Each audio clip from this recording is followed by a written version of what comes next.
Hey everyone, welcome back. My name's Nicole. I run Crooked along with Jesse. Today we're here with Love James. He's an artist and a nomad, and he's been producing music since 2016. Um, how did you get into music and photography? First off, thanks for having me, Nicole. Appreciate it. Shout out Crooked Clothing. Um, how did I get into music and photography? Uh, Music came first, and I kind of always gravitated towards it since I was a kid. Um, no one in my family plays music or makes music. It's flies going around, but me and my brothers, I took like piano lessons when I was younger, and my little brother took drum lessons.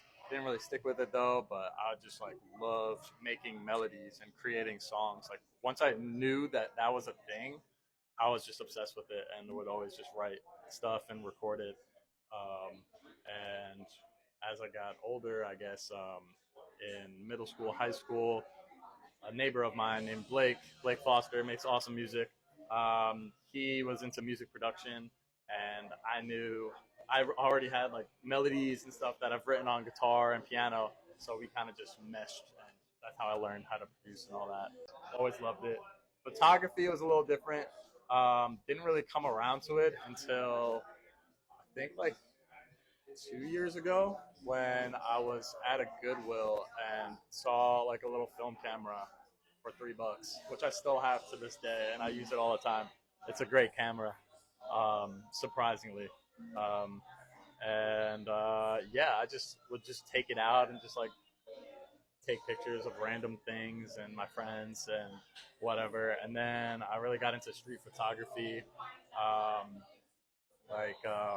Eaten by Flowers and Trevor Wisecup were two like awesome street photographers that I would just follow on Instagram and just love their work and try and just get out there. It's always fascinated me, photography. I feel like it can tell like so many different stories, like just from one still frame of something. Like I don't know, it's something I've I've grown to love a lot. So Which is more fun, DJing or producing music? um, they're like different types of fun. Like DJing is obviously fun. Just like I love when the crowd is just like in the right mood, everyone's dancing, and I'm just like on it, like killing it, like just having a great time. Um, like DJing can be a lot of fun when you get in the right groove and the vibes are right. But I've definitely DJed sometimes where it just was off and it just like didn't go well or something happened like audio wise or something bad happened, whatever. Um, so it has its ups and downs, obviously, like everything. A little different type of fun. Producing is like I can just be in my underwear, just like jamming out alone in my basement, like creating, and it's I just it's a whole different type of fun. It's great. But it also has its downs, like getting writer's block and all that jazz. So it's hard to, I guess, pick one or the other, like which one's more fun.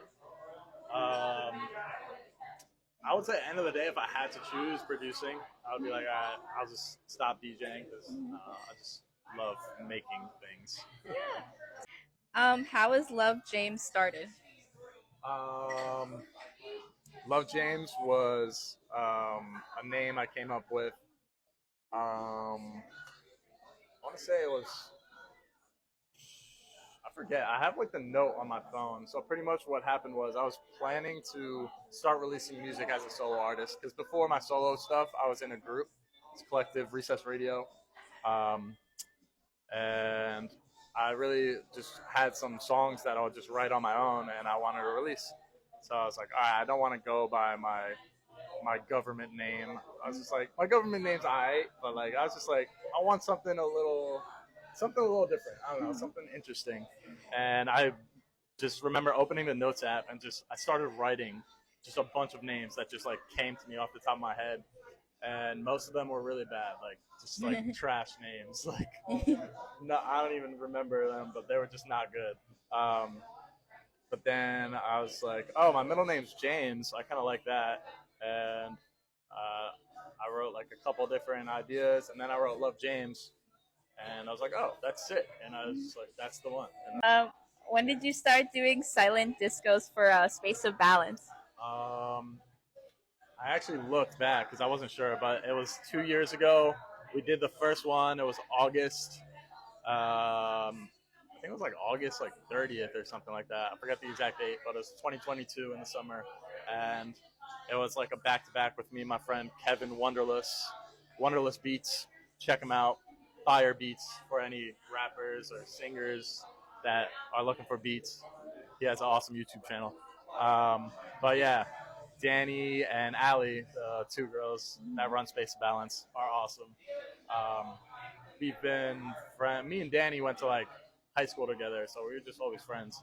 And she was like, "Hey, do you want to do a silent disco?" And I was like, "Yeah, I'm down. That sounds awesome. I've never done a silent disco before." And the first one just went so well, and everyone had so much fun. And they were like, "We gotta do this again," and it's just been kind of like a reoccurring thing every time I'm around. Or first time I'm throwing an event, like I'm hosting an event. It's gonna be so pretty much. Danny actually hit me up and was like, "Hey, Whitechapel is looking for events this summer. Like, would you want to, throw one? Like, Space Balance is pretty busy."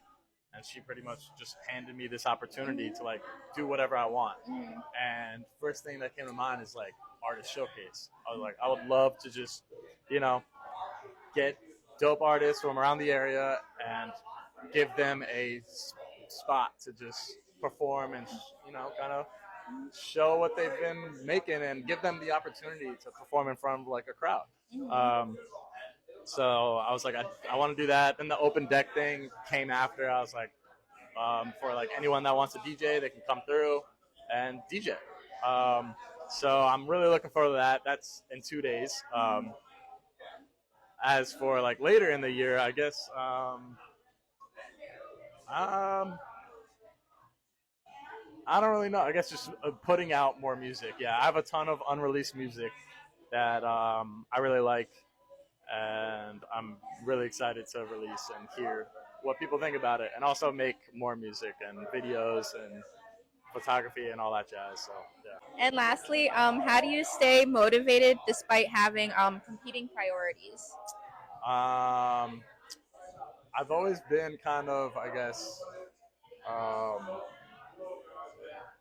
kind of just like I would just like whenever I got the opportunity to make music or had like a moment where I was like, oh, I got some free time, let me make music. Then like boom, and it's kind of scattered, and I still kind of live that way. But ever since I downloaded Google Calendar, it's kind of just like got my life in order a bit more because I just like kind of can see everything. I'm like, okay, each day is kind of mapped out. Like this is what I gotta do. This is what I gotta do.